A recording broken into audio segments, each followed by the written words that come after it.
Good evening. I'm so glad you're all early.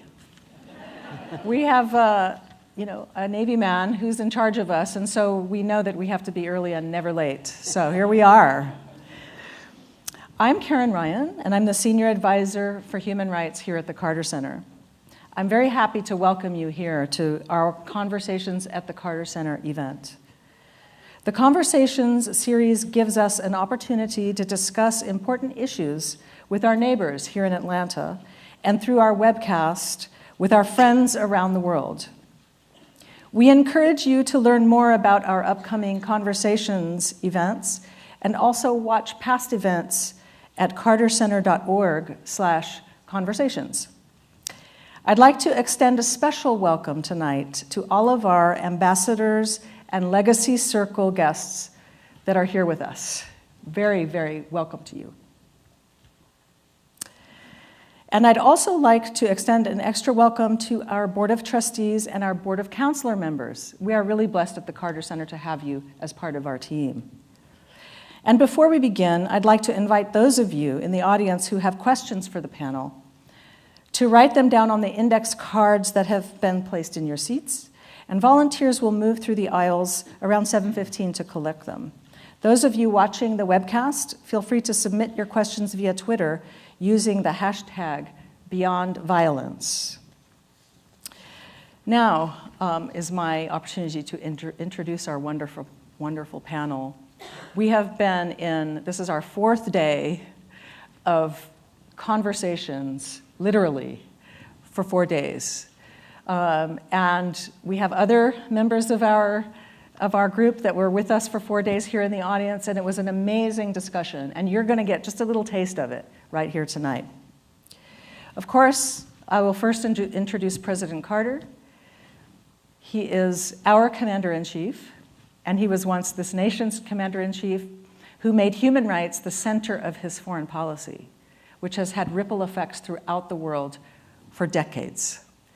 And when we have our Human Rights Defenders Forum here, every time when people who are risking their lives to advance democracy and human rights in their own countries come here, time after time after time, what they tell us is that his voice mattered. Time after time, I have people tell me he personally saved their lives, got their father out of prison, something like that. There's too many stories to number. So our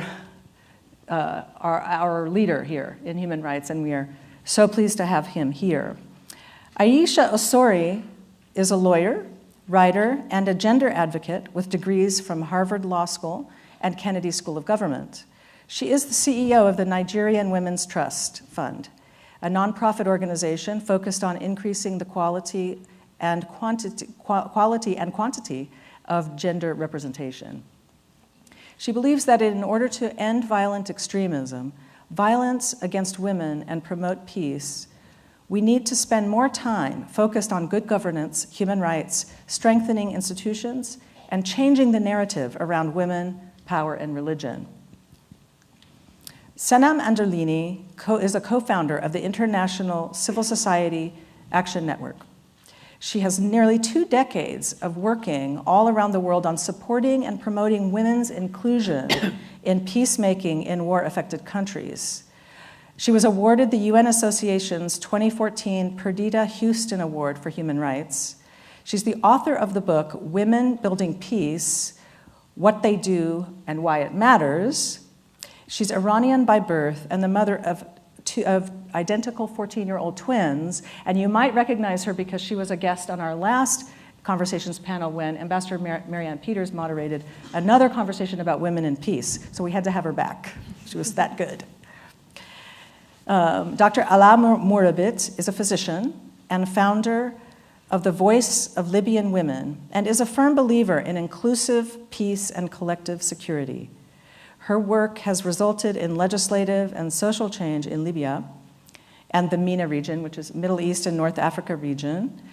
Her selection as the first Ashoka Fellow in Libya and her appointment as advisor to numerous international institutions and the UN. So we are really honored to have such a stellar cast to talk about our subject tonight. And our subject tonight is about women and peace. We are in a time, in an age, where there is insecurity, there is fear, there is a rise of extremism, there is a rise of a fear of conflict. And what we really wanted to do in this year, where the UN is revisiting a resolution that they passed 15 years ago, that it's called 1325, and it called for women to be included in all peace negotiations. And you heard about that if you attended our last conversation. Sanam Naraghi-Anderlini was one of those who helped craft Resolution 1325. And we wanted to use this opportunity to look at women and peace, not just as victims of war and victims of violence, but as agents of peace, agents of change, agents of long-term vision that we need to avoid war. And that's what we have been talking about for the last 4 days, is how the violation of women's rights, which is so pervasive and which President Carter wrote about in his latest book, from female infanticide to genital cutting and honor killing and assault on college campuses, sexual assault in the military, he has really raised a level of awareness of the suffering of women. So we wanted to do two things, really. President Carter has given us a chance to look at the suffering that's happening and to face it. There was a song that was performed yesterday morning, and it said, "No more changing the subject, no more injustice, no more changing the subject. It's time to face this." And in interviews this week, President Carter has been saying that violence against women is the same thing as torture, and we must not allow it to continue. So how do we, at the same time as we're treating this emergency of violence against women, also think in the long term and start creating a new vision that takes us beyond violence? Because violence doesn't solve anything. Sometimes you need police action or military, but it really doesn't solve anything.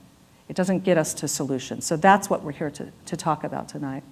So first I'd like to turn to President Carter and to give you a chance to talk about the conversations that we've had these 2 days. And how do you see these two things that we have to do, both address the suffering, which we're not doing adequately. We don't have the resources to make sure that all the girls are educated, that all of the suffering is cared for. But how do we all, at the same time, set our sights on a far vision, on the horizon, where we can actually think about solving our problems without violence? Well, as a token man on the stage, I might say that I've been pleased and honored this week to participate once again in a conversation at the Carter Center, or conference at the Carter Center, or a meeting at the Carter Center of human rights heroes. These are people who come from this week 20 different countries, from Afghanistan and Libya and Syria, and from Iraq, from Indonesia, from Malaysia, who have experienced probably all their lives in their own local community deprivation of basic human rights, and sometimes direct oppression and persecution just because they were girls. And they're lucky in many countries to have survived their birth. In the world today, there are 160 million girls missing from the face of the earth who have been strangled by their parents at birth. Or more recently, with sonograms where the parents can decide that the fetus is going to be female, they abort the child. These statistics are very easy to ascertain.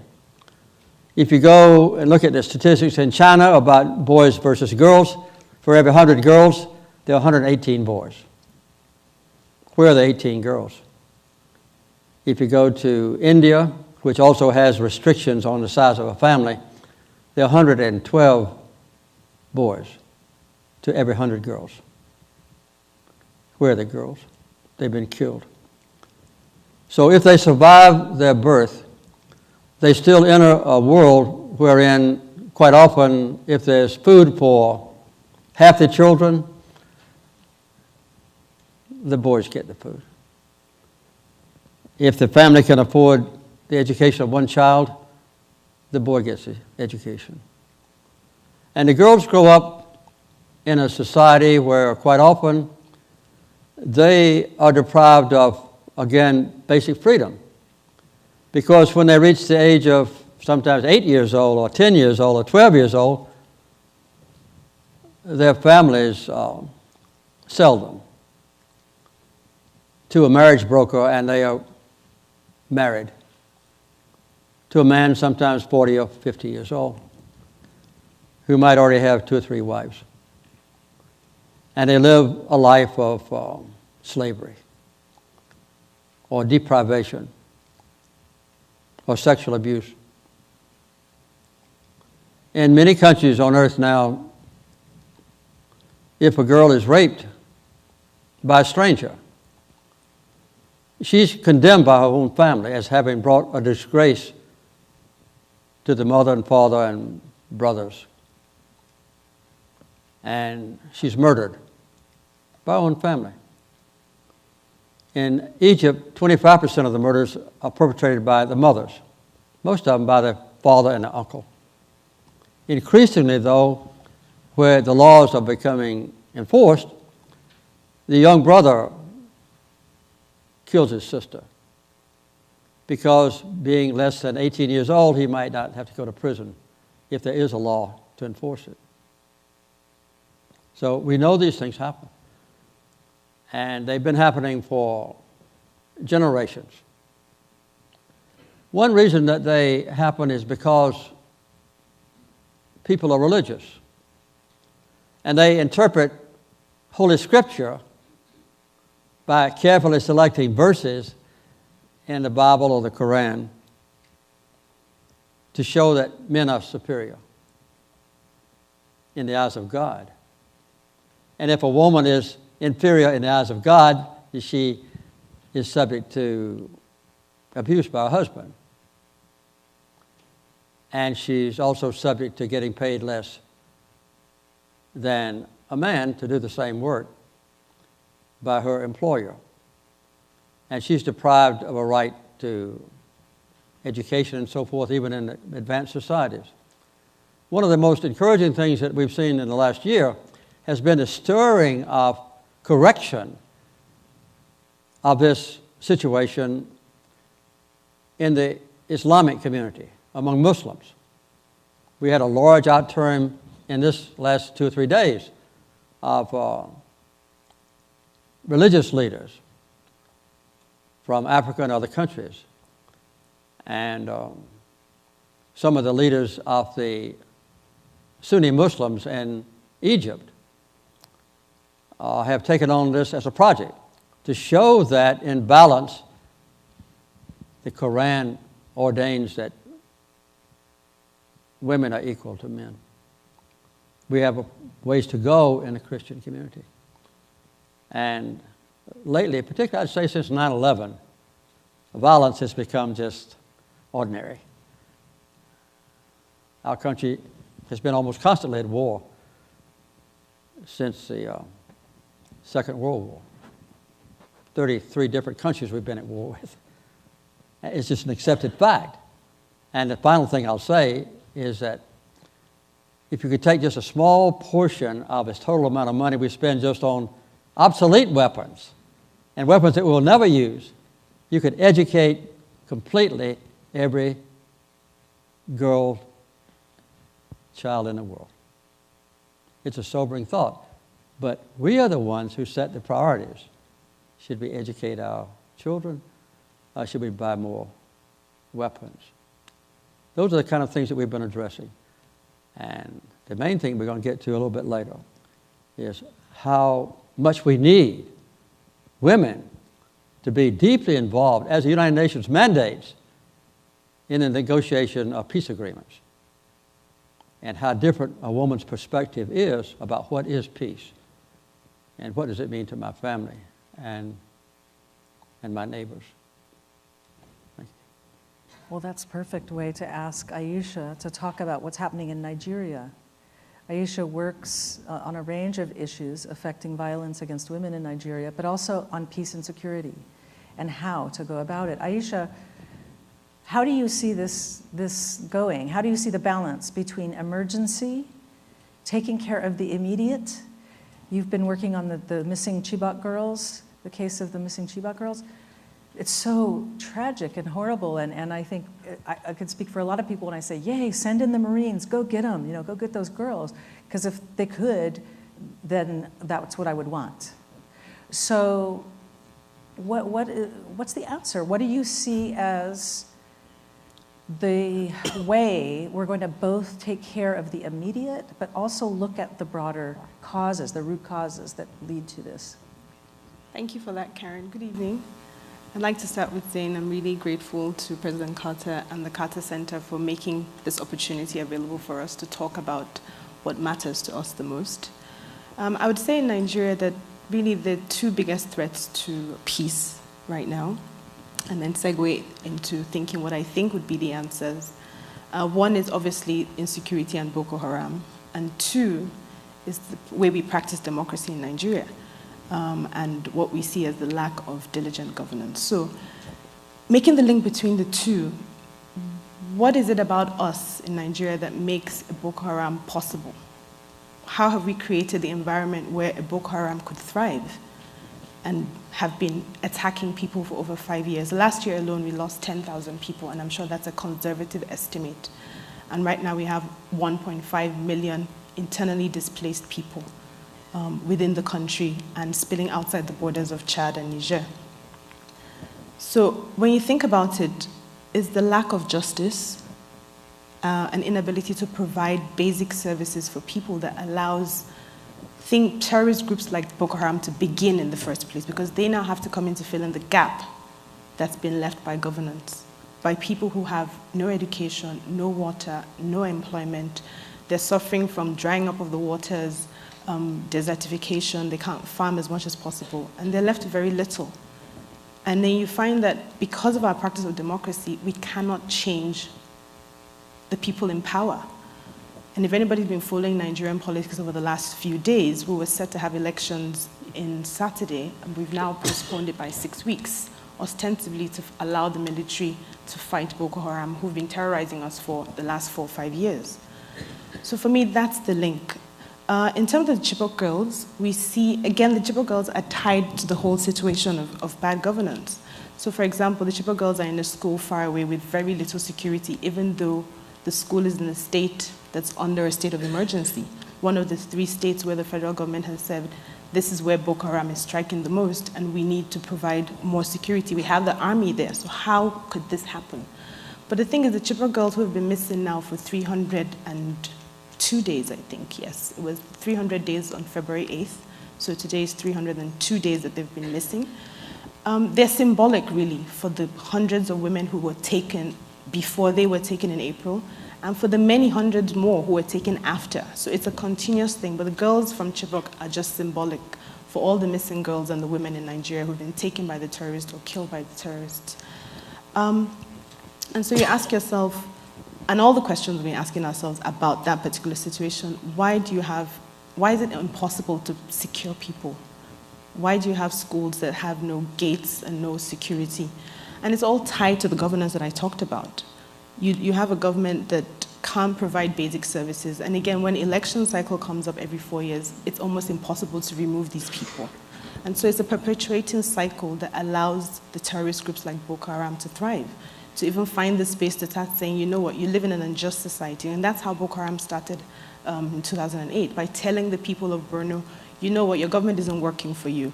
Come to us, we will provide these services that are missing. And really, initially, they started out peacefully. And then what did we do? We turned to violence. The state turned to violence to deal with, they didn't like the message. Yes, so the message was a bit confrontational, but Boko Haram wasn't being violent at that time. It was the state that turned them violent by attacking them. And this is what we've been talking about for the past 4 days. Violence begets violence, and it's just escalated to the point where now we're literally hostages in the country, and there seems to be no solution. And as you said, the response has been more violence. But where do we break that cycle and say, you know what, one of the fundamental reasons for this violence is an inability for us as citizens to be able to choose the leaders that we want, and to be able to hold those leaders accountable, and to be able to say to them after 4 years, you know what, you've messed up, go. We can't do that. We go through these pretenses of democracy and voting, but the whole system is rigged. And people feel this frustration. It wasn't a Nigerian that said, you know, if you make peaceful change impossible, you make violent change inevitable. That is what we're seeing. It's not to excuse Boko Haram, but it's to help us contextualize the fact that even if you deal with Boko Haram today and manage to kill all of them and get rid of them, in a few years, another type of Boko Haram will start again, because you've not dealt with the underlying issues. So for me, in the work that I do, I really do think that the voices of women make a difference to help tone down the rhetoric, to talk about the alternatives to violence and oppression. And that's where we try to focus on girls, and we say, you know what, these are the future, these are the kind of people that we want to groom. But if you can't send girls to school, as we're seeing with girls in Chibok, where do you find this future stock of leaders who will hopefully be at the table when decisions are being taken? So it's almost like a vicious circle. You want to groom young girls who are educated and confident and can take their place in the world, but from a very young age, they are denied access to education, either because of culture or because of bad services. Because the truth is, Nigeria right now has 10.5 million out-of-school children, one of the highest in the world, and 60% are young girls. But some of the reasons why people are not going to school is not because people don't value education, it's just because the schools are broken. The teachers are not qualified, the teachers are raping, the students are raping, the schools have no toilets. There's a whole bunch of reasons why people will say, you know what, I'll just keep her at home, she's safer. And that leads to early marriage for some people. It's not to condone it, but it's to say, you know, we're trying to spend millions and billions fighting girl-child marriage. But one of the reasons why there is because people have daughters, they're not killing them and murdering them at an early age, but they're alive, they don't know what to do with them. They can't go to school, they're not skilled, they can't earn money, they get married. And in my work, I've had to deal with, for example, oh, sorry. Conversation going slightly a little bit. Okay, sure. Because I know, once it starts coming. I know, but very quickly, so I just say, for me, the hope is that, for example, the people who are campaigning for Bring Back Our Girls, which for the Chibok girls, have been sitting out for over 200 days. And these were driven by women. It was started by women and it's being driven by women, and largely women who are sitting down every single day between 2 to 4 to say, you know, holding the government accountable, trying to bring them to the table and say, you know what, find these girls. So for me, that's where, again, we show that women have agency and we should allow more women into the world. That's great. You've given us quite an overview of the situation. And Alaa Murabit, please talk to us about the situation in Libya. I mean, I'm listening, I see, I'm hearing some parallels here with, you know, underlying causes. And, you know, from here, we look at Libya and we think, you know, it's just looks so like it's sort of coming apart. Tell us, you've been through the revolution, you've been there, you've been trying to advance women's rights, you've been working with religious leaders, you've been even talking to the militias. Tell us, you know, how do these things work together? How do we do both of these? Well, first, hello, and thank you all for coming, and thank you for having me. I think Libya and Nigeria and most conflict countries in the world actually share a very same pattern, and that is that insecurity leads to a vacuum. It leads to a vacuum of political power, and obviously it leads to the negation of women's rights because women's rights are put on the back burner. Women's rights tend to end when wars begin. And in Libya, what we realized was there is the question of what do you focus on first? Do you focus on the short term and the immediate? Because you don't want to talk about legalization and changing policy when some women can't feed their kids. It's not a relevant conversation to them. It's not something they feel impassioned about. And at the same time, you don't want to be in that same situation in 10 years. So you want to wonder about what are you going to do in the long term? What are you going to prioritize? And so my organization, the Voice of Libyan Women, which we founded after doing work throughout the revolution and was inspired by the work that women did throughout the revolution, that in times of severe security crisis, it was women who took on a leading role, focuses on these two streams in parallel. So in the short term, we do focus quite heavily on education, and we do focus quite heavily on the security crisis and on addressing security, and women in particular and their role in peace and security. But in the long term, we focus a lot on social change. And in the first year of the organization, we did this initially by talking about international conventions, because this is what we knew. And very quickly, a lot of Libyan citizens said to us, "What are you talking to me about international law for? I haven't had local law for 42 years. Like, what are you?" So we began to realize that what works, I think, in our own homes is if somebody speaks to us while addressing our values, working within our own belief system. And a lot of the values, a lot of the kind of cultural norms in Libya have been established through religious influence. So culture, while defining what happens in daily life, is not necessarily religion, but is excused by it. So someone will do something and say, well, it's religious. And if God says it, then that's the law. So at that point, we thought as an organization, the only way to change this dynamic was to address these same religious scriptures. So what other groups were using to say women don't have a place in education, in economy, in policy, even in basic social life, we were saying, no, they do have a place. And this is the evidence from our holy book. And this is the evidence from the sayings of the prophet, peace be upon him. And so what we did was we worked with our religious institution, we worked with local imams, we went into schools and started with kids in primary school because we felt that that is the solution. It is very easy for us to, and I'll take this actually from my father. My father is very much more difficult to convince than my siblings. And that's because he's very set in his ways. But the way to convince him is for him to have a conversation with his kids. Once his kids bring him information, he's much more open to it. And that, I think, is something that's reflected in all parents. When our kids go to school and they bring back something and they say, listen, today I learned that our faith teaches that I do have these rights. And that is proven there. That's a brochure that they take home to their mother. That opens a door for conversation. We supplemented this, obviously, through a lot of media, and traditional media in Libya is stronger than things like social media because of our low internet penetration rates. So we used a lot of radio and billboards, and we used a lot of the seminars, reached over 50,000 people alone, and it became the largest campaign in the country's history, government or civil society. And I think that for us, the reason we felt it was so necessary is because eventually long-term and short-term should merge. They should be the same thing. We shouldn't always have to put out fires. Eventually, if we're working on the long-term enough, in 30 years, we won't have that short-term crisis where we all need to be like, what are we gonna do? Do we have the resources? We need to create institutions, and we need to create societies where those problems no longer exist. So yes, we do need to create the schools that lead to less girls getting married at young ages, that leads to less domestic violence, that leads to better maternal mortality. We need to do this now. So I think the question of short-term and long-term is extremely relevant, and that up until now, I don't think any of us have prioritized the long-term enough. We're very reactionary when it comes to women, peace, and security.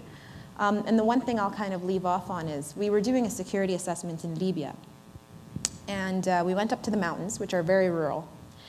And I asked the women in their 40s, 50s, 60s, about security. And one of the women looks at me and says, I will describe to you how I feel on a daily basis. In Libya, the boys drive very fast. Anyone who's been to Italy or like Europe knows that they drive very quickly. I think even here in Atlanta, you have some people who speed. So she said, for me, security is like being in the passenger seat of my son's car as he goes 120. I don't have a seatbelt on, and all I can do is hold on to the door and pray, and pray, and pray. But he's sure. He's holding the steering wheel, and he's 100% sure, because it's his foot on the gas, and he knows when to brake. So every time he walks out of my house, that is how I feel. I feel like I'm in the passenger seat of a car and I have no control. And I feel like that to me was kind of the moment where I thought we need to start talking about women's role in security, because as it is now, they are the ones losing the most. Well, that's a perfect segue to Sanam, who's been working on advancing the role of women in peace and security. How do these go together? What do you see as the opportunity for short-term, long-term doing both? So the reason why I was inspired to do this work, in part, was my own experience. I was 11 when we had the revolution, and my father was stuck in Iran. My mother ended up in England with us, and we saw many people with that experience. And my mom was 42. She didn't actually know how to cook, which was interesting because she worked in a university, and we had to cook. That was the way life was.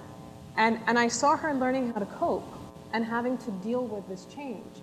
And around us, more and more, we saw that the women were able to adapt and use skills and cope with the crisis, whereas the men were having a really hard time in kind of reasserting, they used to be Mr. So-and-so or Dr. So-and-so or engineer so-and-so, and all of a sudden there were refugees. And by the way, when you're a refugee, you lose all your identity. You are no longer the educated person that you were. You're just a refugee. You're not even allowed to work in the countries where you get asylum. So for me, the idea of women taking on a role and having a voice was something I grew up with. And then when I started working on peace and security issues, we were looking at the changed nature of war, the fact that so many of the conflicts we do see are internal. They're within countries. But we have an international system that helps us deal with interstate conflicts. So at the UN, if you have two countries fighting each other, there's a whole system in place to deal with it. But if it's a conflict within a country, you have rules that say you're not allowed to interfere in the domestic affairs of a country. So we kept seeing countries getting into a bad place, and everybody was just watching. We kind of was like, Congo, off it goes, even though we had early warning signs, or Kosovo, or any of these places. And we started, in 1996, we started looking at what women are experiencing. And it was extraordinary to see that literally at the front lines, when crisis happens, whether they like it or not, whether it's something that they wanted to do or not, they're standing up, they're looking after the kids, they're having to protect people. They are the ones who end up reaching out and working across the lines of division. And then we sort of started looking at this worldwide, and it was like, look, in Northern Ireland, Catholic and Protestant women. In Israel and Palestine, Israeli and Palestinian women. In Rwanda, Hutu and Tutsi women. 4 years after the genocide, there was a woman who stood in London at a meeting, and she said, we need peace and reconciliation. She had lost 100 relatives. And this to me was another moment, because I don't know whether I would have that strength. If I had lost so much of so many of my relatives, would I be able to stand up and say I want peace? Or would I be depressed, or would I get angry? And so I became interested in this idea that, ordinary women, or under extraordinary circumstances, ordinary people rise up. And why shouldn't we have their voices in peacemaking? They are living by example every day. You go to Somalia, for 20 years, women have been running the markets, they've been running their families, they're negotiating with the extremists, they're opening hospitals and airports, and yet you come to the international community and they'll tell you things out of sheer ignorance. They'll say, oh, the women of this country, and you can put it, the women of Nigeria, the women of Libya, the women of Iran, the women of Afghanistan, it's a conservative country, the women have no role. We are assuming this for them. We're not actually talking to them and letting them have a say. So that was the impetus for me, and we worked to get the Security Council resolution because the UN belongs to all of us. It's we, the peoples of the United Nations. It's not, we, the member states. And we wanted the voice of ordinary people to be heard at the Security Council because that piece of that resolution is a piece of law, and it's something that everybody can hook onto and say, I have a right. I have a right to be. To have a voice. Right. So, and why are we just letting the guys with the guns sit at the table and decide the future? They've been destroying, and now they get to decide the future? Right. They get to have power when women have all the responsibility. It's just totally illogical. It just doesn't make sense. I mean, think about it. It just doesn't make sense. Well, it was great. One of our guests, Timothy Njoya and I want to ask a question. Can you all hear Sanam? I wasn't sure that her mic was reaching. Maybe if we can have our sound people look at Sanam's microphone. One of our guests, Timothy Njoya from Kenya, he made this great point. I mean, it's not great, it's just very salient. That women are caught between men's war for power. That women are the collateral damage in this men's fight over control. And that what Sanam and Alaa and Ayisha are talking about is women collecting their voices, because it's not about a woman. It's not about we have a woman president or a woman secretary of state or a woman, although we heard a pretty awesome woman senator yesterday. I have to say, Kirsten Gillibrand really knocked everybody's socks off, and it made you think, wow, if we have more of that kind of woman in power, then we can get somewhere. So it's not just a woman, it's a woman who really digs into the collective lived experience of women that we've all been hearing about and says, these are the issues. And what Timothy was saying is that that is what has to come out between, to stop this war between men over power, stop making them collateral damage over this war between power. So President Carter, what do you think is the obstacle? You know, the men with, somebody else said, the price to admission into a peace negotiation is guns. Because yes, you've had to negotiate with all kinds of people, right? Extremists, people on terrorist lists. And when if you could talk to us about that, what that's like when you know, I have spoilers. I know I need that person at the table because they're the one who can actually keep the war going. Charles Taylor is an example, 1997, right? So how do we both look at that, where you get the spoilers there, but also force open the space so that the women's voices who are there just don't have a hearing? How can we do that? What could we do about that? Well, the men have the power now. And it's a human nature not to give up power once you get it. We went through this exact same thing in the South when I was a child. There were a lot of white people, friends of ours, who thought that persecution of black people was wrong. But they didn't want to do anything about it. Because the white folks got the best jobs, the white kids went to the best schools, the white people got the best medical care. The white people could vote. The white people could serve on a jury. The blacks couldn't. And subliminally, the white people in the leadership roles didn't want to give it up. We didn't want to give equal opportunity to, in Plains, Georgia, a majority of our citizens. So we delayed it as long as possible. And the same exact thing is happening now. A lot of men, maybe some in this audience, a lot in that audience, say we ought to give completely equal rights to women. But when it comes down to giving up what we have as privileges, we're reluctant to do so because we don't want to be challenged for the top positions in universities and the top positions in government and the top positions in commerce and trade and in politics.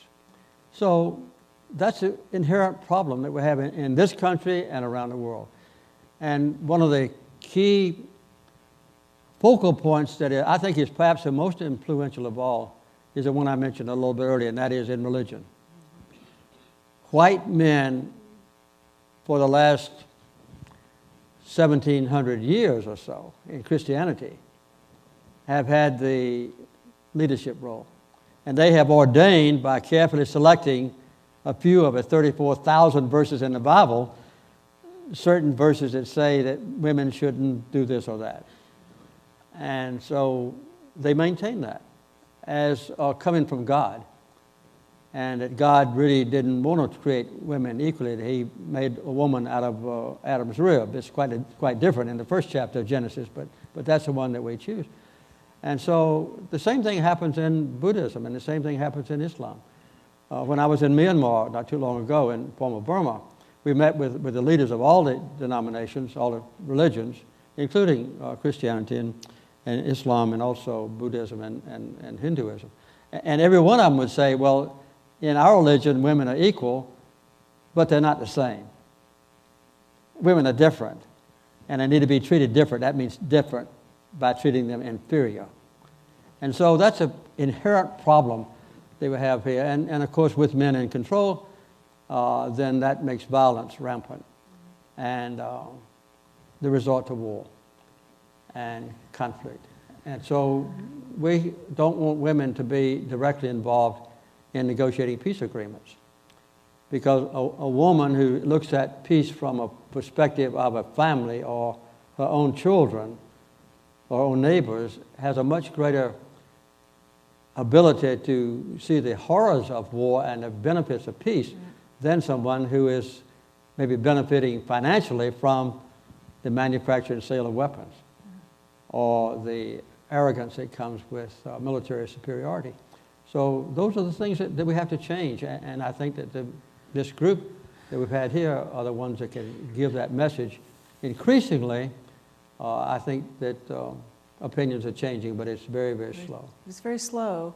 And Alaa, talk about, and I have a question here that relates to that from the audience, that religion is often used in this way that President Carter talked about, and asking how do we make the space for those moderate voices. We had a debate here all for 4 days over whether religion can be turned around in a positive way, and you are working with religious actors. We've decided to use the word religious actors as opposed to religious leaders, I think, right, Marla?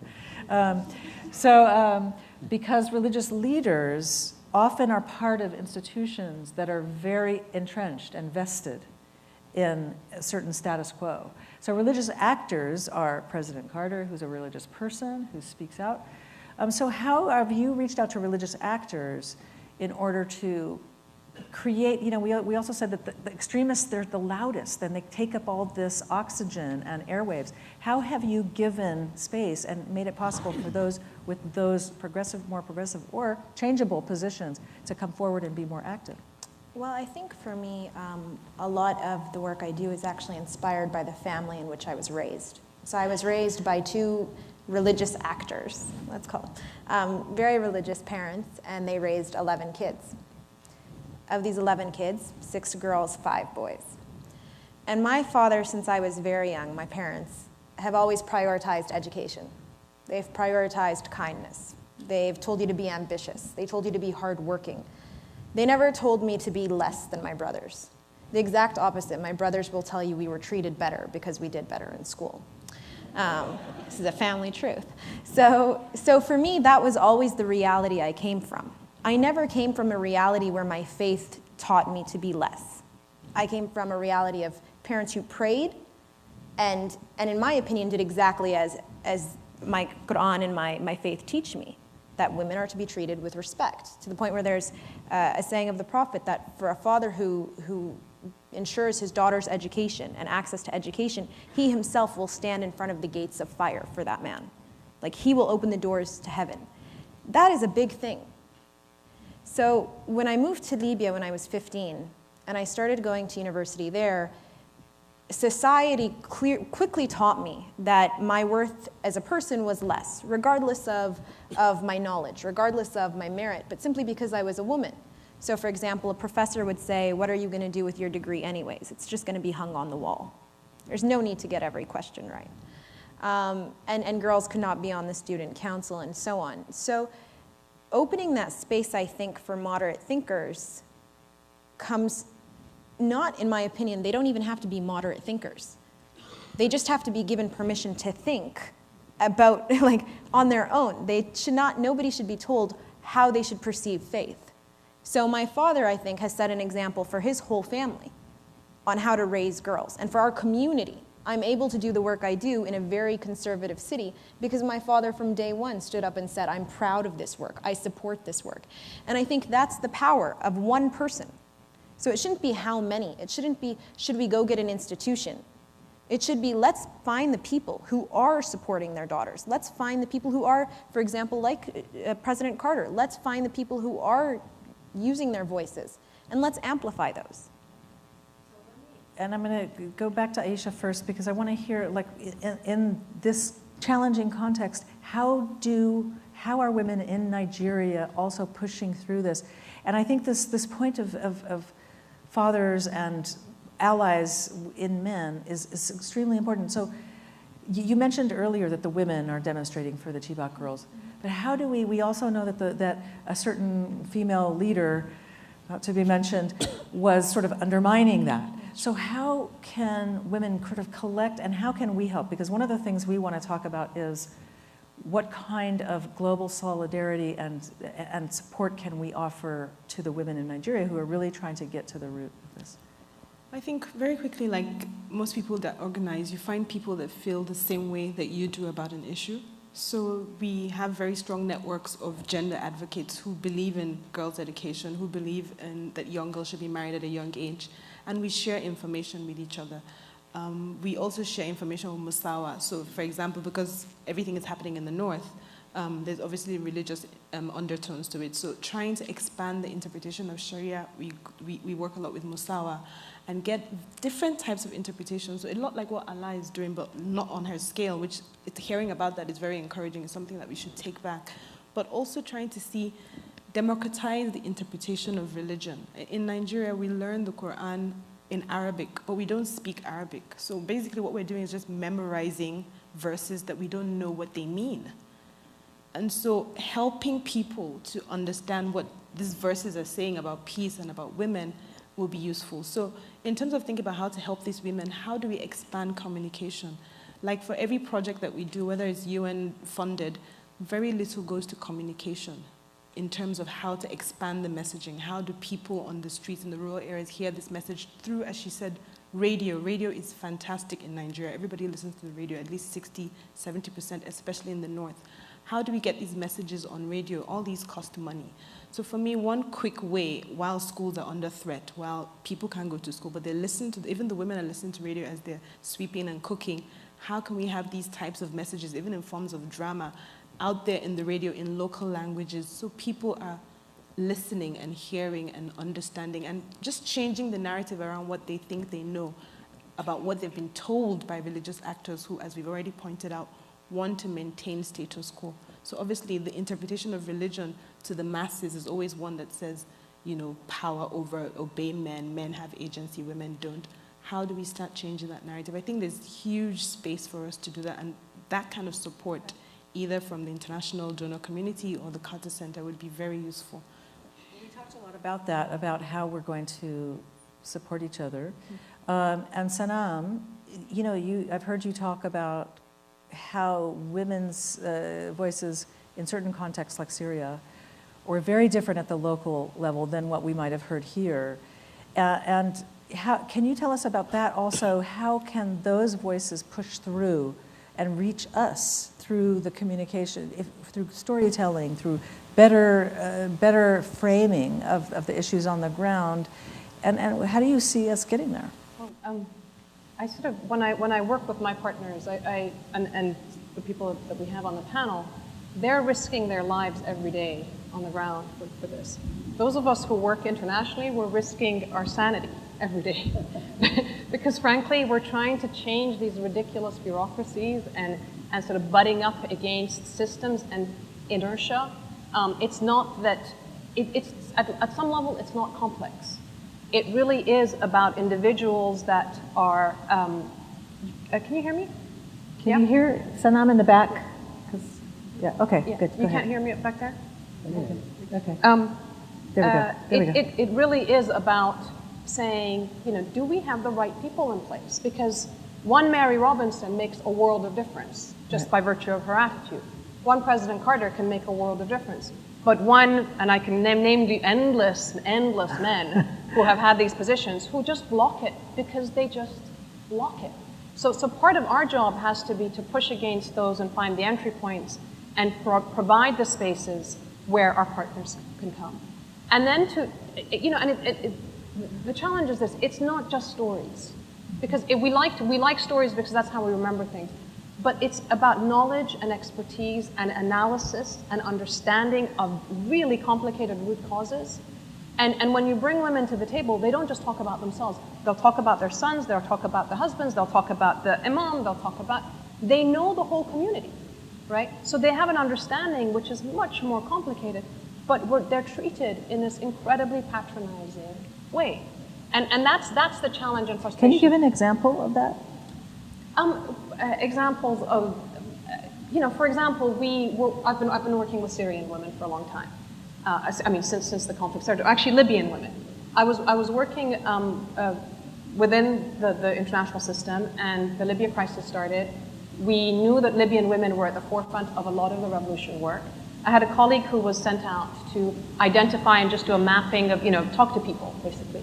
We gave them a list of the names of Libyan women that were prominent and were active. And he went off and he came back with a pile this thick of all the notes of meetings that he'd had. And I read through all of them, and same stuff. One guy after another saying, I said, what about the women? And he goes, I met with the women, they're fine. I said, what do you mean they're fine? He goes, oh, they're fine, they think their constitution is fine, everything's fine, they're not a problem. And I said, but did you talk to them about what's going to happen? Did you talk to them about the fact that we are seeing the rise of Islamists in Libya? He never wrote up the notes, so the meeting, if he had it, was completely erased from any of the discussions. And subsequently, when we said, why do we not have Libyan women coming into these international spaces, we, as an international community, spent $1 billion getting rid of Gaddafi, and we anointed the leadership. We created that leadership. And when we said Libyan women, they were telling us, oh no, it's too dangerous to bring Libyan women. So this erasing of the women's story, and we can have our little quiz here as well, but the erasing of women's activism throughout history for peace and these issues is systematic, and it's something that we have to change. I wanted to get in on that one. Follow up, because we had, we have the international community which had been in Libya, and it was 2012, and my organization said, listen, we cannot focus only on international law. This is not a country that has that background right now. And we said we need to start talking about more traditional understandings of human rights, and we need to really start talking about changing kind of the cultural understanding. And they told us, we don't really think that's a good idea. We're going to continue to work in our stream and on our parallel. And after 2 years, they then came back and said, okay, so maybe your idea had some merit, but we don't really remember what you guys said specifically. So I completely see where she's coming from, in the sense that when you talk to, I think none of us can say that a man with a gun is not terrifying, right? Like we all agree that is a direct threat. We're all very scared, and we all understand the importance of meeting with them or of having an open dialogue with them in hopes that they will stop fighting. But at the same time, I think we have to recognize that when those men are out with guns, women are the ones who are in the community. Women are the ones who are in the schools. Women are the ones who are in the hospitals, and they have a very good knowledge of what's going on in that community. And where you could potentially build alliances, or where you could potentially work to ensure that transitional justice happens or reconciliation happens. So I think it's important for us to identify with the fact that women are community leaders, and we don't look at them like that. We look at them as victims, and we look at them as, oh, these poor women. Well, when the war's over, we'll focus on you. We'll get there. So I genuinely think that if we start looking at women as integral parts of the peace process, as community leaders, as security leaders, then we'd have a very, very different narrative. Sanam wanted to just quickly reply. Just one thought that the other thing that I heard from this chap was, he said, well, the bombs were dropping. And I was like, yes, and they were dropping on the women as well as, it's not as if when bombs drop, the women disappear. They are there also.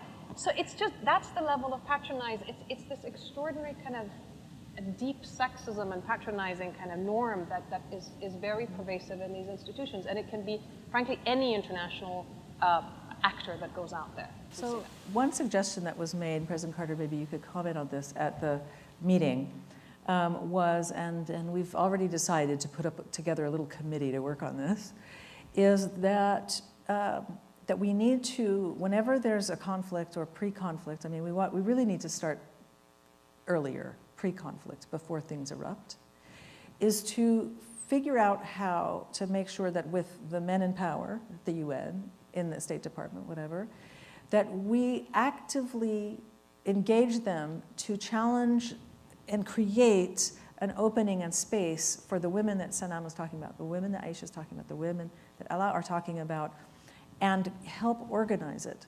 Because there was one group of women who were saying, Sanam told the story, that were the diasporan Syrians who were saying, yes, bomb. The women on the ground were saying, no, please don't bomb.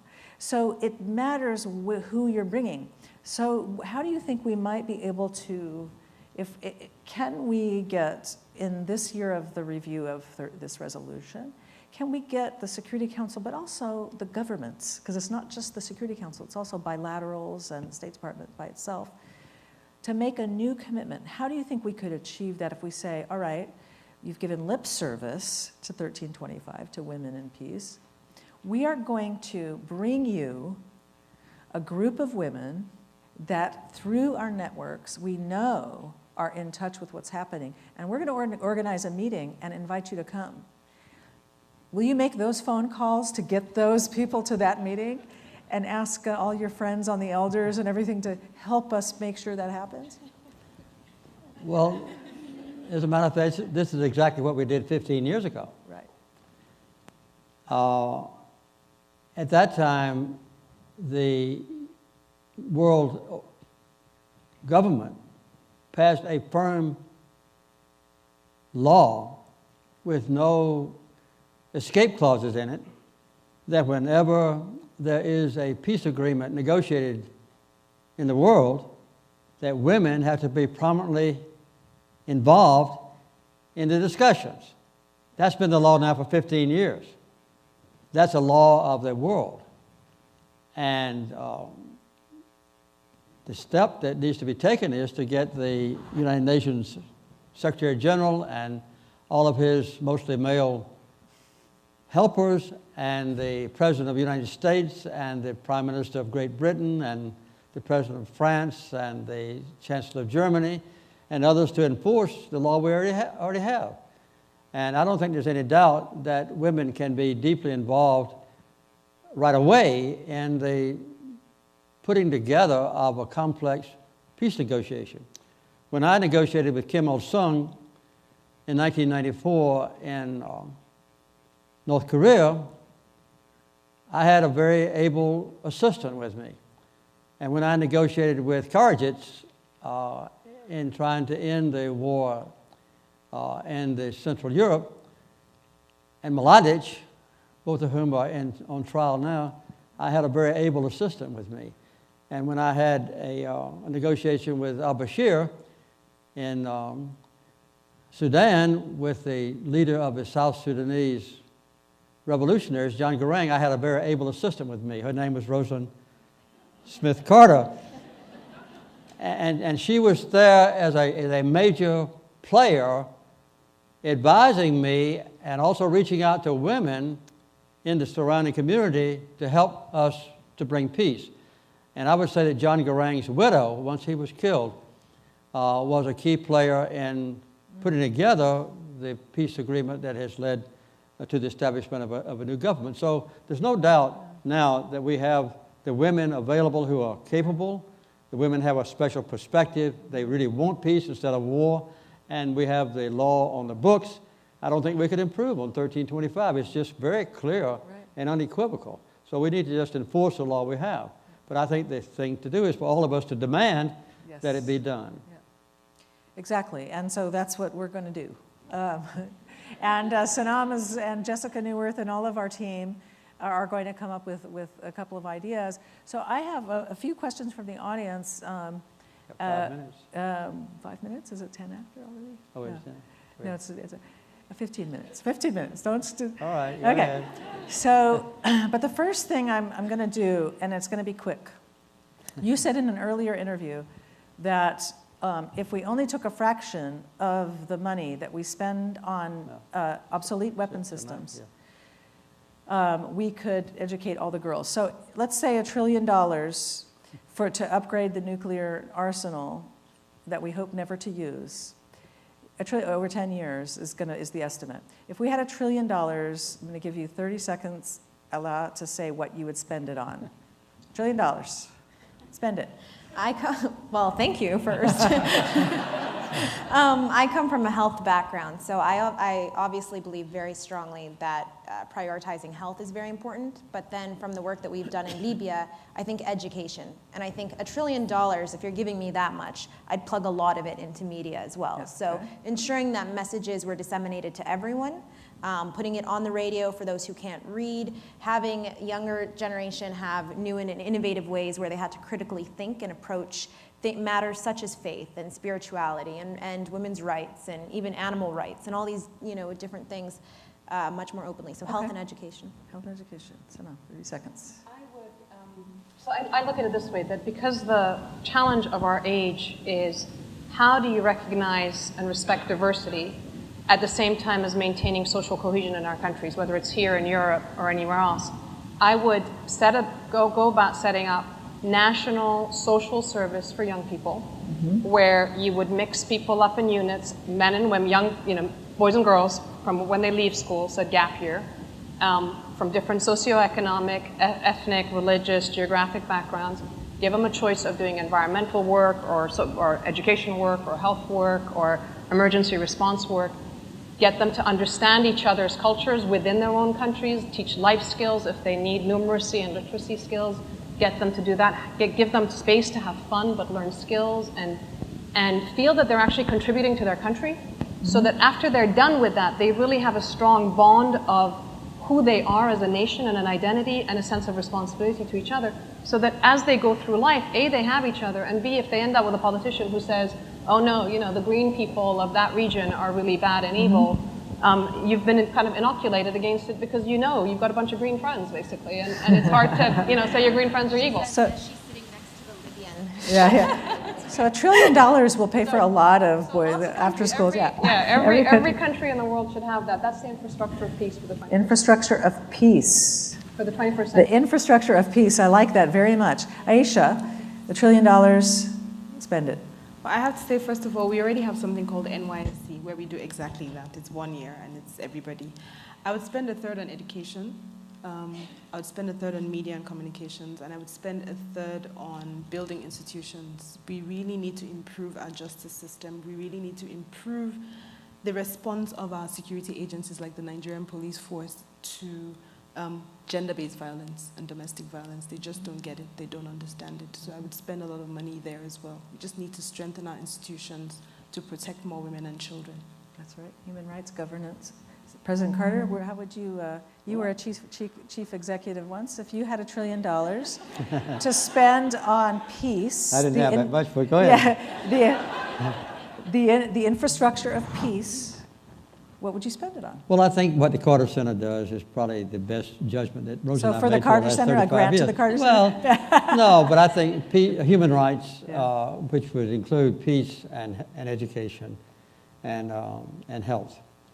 And so those are the three things on which we work. Yep. We spend about 65% of all of our money on health care, and we spend the rest of it on democracy and freedom and peace. So I think that's the emphasis we should place. And I have a couple of questions here from the audience. One is about how can youth, particularly high school students, move actively to combat discrimination within our communities, peer groups, and schools? Let's say right here in the United States. Alaa. I actually Young think people. youth is probably the best time, well, when you're younger is the best time to start, but youth in high school is actually a time where you'll find quite a bit of bullying, and I do think that just standing up for somebody else is probably a good way to do it. I mean, when people ask me how can I get involved, they're all like, well, I can't start my own organization, and I don't want to move to Africa. And honestly, it's quite simple. In your own community, do something. Be a person that you would want if you were being insulted, if you were being made fun of, if you were being ridiculed. If you see another boy being called an inappropriate word, if you see a girl being insulted because of her gender or because of her background, then say something. And I think I think creating that society is what can change. And I really quickly, as I have the mic right now, I do want to make a comment about one thing, and that is the power of partnership when it comes to women's rights. And the reason I say that is because a lot of times there's this misconception that women are going to achieve women's rights on their own. And I'm really glad to see a lot of men here.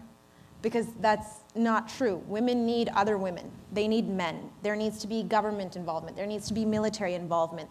All of these structures need to come together to ensure that women's rights is achieved. And for the men who are supportive, like my father and like the men in this room and like President Carter, I do think we need to spotlight that much more. I do think we need to say, not only, well, not thank you, because you have to, but but I think we do need to show that appreciation, because that partnership is essential. We cannot do this on our own, or we could, but it would take us much longer. And I do think that that's something that's always kind of never said at these kind of events. So I'm going to add the youth question to each of you, because, I mean, in each of the following questions. So when you answer me, add a sentence for youth, because I think that is the generation we need to be thinking about for the long term, to be exciting them. I have a question for Ayisha Osori. Do you feel that the international community should be putting more pressure on the Nigerian government to rescue the girls captured by Boko Haram? If so, what can we do? And just as you're answering the question as well, the United States government provides military assistance to the Nigerian government. What are your thoughts about that, and how should it be used? Because sometimes military assistance might not get to where we think it's going. So what do you think? I have to say this is a very complex question, and I'll be very honest. The reaction to the U.S. military assistance has been mixed. On one hand, there's been people who, especially when it first happened, I mean, it's been almost a year now, but when it first happened, there was an urgency, and yes, we did want the U.S. assistance. We did want the rest of the world to come in and find them. But it's become a lot complicated over the last couple of months, especially with, I don't know how many people know about the arms deal and the fact that the US is not allowing Nigeria to buy arms from them directly because of the track record of our army in terms of human rights and many implications by Amnesty International in terms of our army attacking civilians. So it's very complicated now. You have a mix in the country about people who think, yes, we want US military assistance, and no, we don't want it.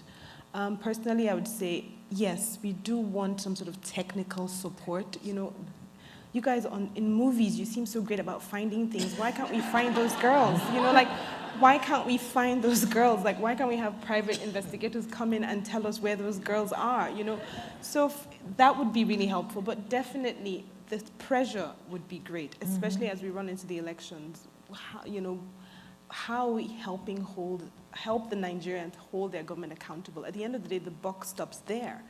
You know, we watch all these American movies, and we know how it feels like to be one American who's missing in the wilderness, and people will swoop down and save them. And we want our governments to do that for us as well. Over the last 5 years, Nigeria has spent $32 billion on security. $32 billion on security, and we have nothing to show for it. So instead of asking for more military assistance, you know, we would want, where did that money go? Wow. So Sanam, I have a question. Do you have any and for you and President Carter, I would say, what about ISIS? What to do? Do you have any guidance on how the U.S. can combat ISIS more effectively? It's an interesting question, how the U.S. can combat ISIS effectively. So talk about that, and noticing that there's this idea that the U.S. can combat ISIS effectively. So I'm going to start with you, and I'd like President Carter to also comment on that one. Well, I feel really humble about addressing this, because I think that by principle we should have the Syrians and the Iraqis here telling us. Yeah. But let me channel what they're telling us. Yeah. So number one, they'll tell you that, and I've heard this multiple times, they will tell you that Assad did not bomb ISIS headquarters deliberately. He would bomb bread factories, but ISIS headquarters would be left, because it was to his advantage to have ISIS emerge, because then you get the international community to focus on ISIS and not him, which is exactly what has happened. So that's number one, that this is a much more complicated, nuanced game that's going on. Number two, they'll tell you that ISIS, in the same way as Al-Shabaab in Somalia, basically, or ISIS or Al-Nusra as it was recruiting boys in displacement camps and refugee camps, paying $400 a month, because there were no schools, because the international community wasn't paying for the education of Syrian kids as they were becoming refugees and displaced, even though it's much cheaper to do that than to battle what we've been doing. So these kids don't have anywhere to go. There's no money for the families, and here comes somebody who says, I'll give you food, I'll give you money, I'll give you give me your boys. And so the boys go that way, and the girls are being married off into Saudi Arabia or somewhere awful, as kids. So you have this challenge of, are we actually helping Syrian people on the ground who are being displaced to try and stem the flow into ISIS and these various extremist groups? And I think that that's really a critical issue that we need to address, and recognize which of these people are Syrians and which of them are foreign fighters, because there's that big difference. The second thing is, how are they getting in? Are they coming through the Turkish border? Why aren't the Turks doing anything about it? Syria is experiencing multiple levels of war, and we have access to the Turks and the Saudis and the regional players. The Iran nuclear deal becomes important, because if you get the new Iran nuclear deal, maybe Iran will be more amenable or more able to address the problem in Syria, because actually they're on the same side as the US on the fight against ISIS, and they've been much more effective in Europe. So it's super complicated. Super complicated. The women on the ground get it. They see it. They're living with this. And I would put them at the table next week in Washington when there is a White House summit on extremism. Bring the Iraqi and the Syrians to the table, and not just as a little token that we tick the box, but actually have them as part of these conversations ongoing, and do what they tell us. Don't just say, oh yes, we heard you, and carry on doing exactly what you're doing. $5 billion we put for funding of fighting this stuff militarily. Where's the money for the humanitarian and education and healthcare? Okay, so before you answer that, President Carter, I want to add a little bit of something to it. Mubin Sheikh, who is with us, who is a former radical himself, de-radicalized, now he's working to challenge radical extremists online and through, very interesting person. He's told me last night that on 9/11 there were 5,000 Al-Qaeda, 5,000. Now we have al-Nusra, Al-Qaeda, Shabab in Somalia, we have Boko Haram, we see what happened in Mali, we see things popping up in Southeast Asia. So what to do about ISIS, but back up a little bit. What happened? How did 5,000 Al-Qaeda, who were very effective at hitting the United States in a devastating way and pulling us into a conflict, how did that create, we can deal with ISIS, but it seems like a whack-a-mole. Things are popping up in different places. First of all, what happened? How did we go from 5,000 Al-Qaeda to this metastasizing situation? You have to remember that Al-Qaeda, to begin with, were the Mujahideen, or the freedom fighters in Afghanistan, whom we were supporting, so they would force the Soviet Union to leave Afghanistan. That's true. And so that was the origin of them. I think what Ruben said, he was a young man that was with us the last 2 or 3 days. He's from Canada. And he was known as a radical. And he was a radical. He says he's still a radical. But anyway, he's called upon by Canadian parents to come in and minister to their young men who they believe have been converted to radical Islam. And he does this as a volunteer job. He doesn't get paid for it, and he has outside income from an NGO for $1,500 a month, he says, to pay his expenses. But I think every country now that we know about, Canada, the United States, France, Great Britain, they have had young men going in to join ISIS, seduced by their news media and also by their social media, who just want to participate in violence and brutality, and the executions appeal to them. And the degree to which they have been assimilated harmoniously into the local community is inversely proportional to how well they go to ISIS. In the United States, we've had very few Muslims who have gone through Turkey or however they get there to ISIS. They have a lot more in France because there's a lot more discrimination against Muslims in France. So I think that the approach that Ruben described to us is the best approach. I think we're going to have some young men, maybe kin to me and also in the Islamic communities, that have an appeal to go for an adventure to promote terrorism or do anything like that. But the more that they can feel that they're at home and they belong in a democracy where freedom and peace prevails, the better they're going to be prevented from going. And I think what Ruben has been a very eye-opening experience, I think, for all of us who heard him talk. Absolutely. Alaa. I think the reaction to 9/11 and the reaction to attacks is actually what spurred this mushroom. Because what has happened is rather than approach it by focusing on development and focusing on education and focusing on dialogue, the approach was military. It was very severe. And so first it kind of solidified what those groups were saying in their own communities of they're out to get us and they want to attack us. It completely decimated the infrastructure that did exist, so it created more of a security and political vacuum for more people to join these groups, and it made it almost the only economic option or kind of really gave a bit of prestige to that because then you could give to your family. But lastly, it also did something, I think, to local communities. As he was saying, it really, I think, ostracized Muslims in their own communities, be it in the United States, in France, et cetera, and it's created almost this where people question your identity. And I was telling them actually before the panel, I forgot to give proper change at a store when I was buying something.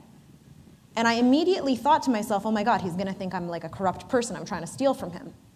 And it's kind of that thought process of really kind of not necessarily belonging and what it's done, I think, to create this kind of mushroom So I'm going effect. to give Sanam the last word because we're out of time.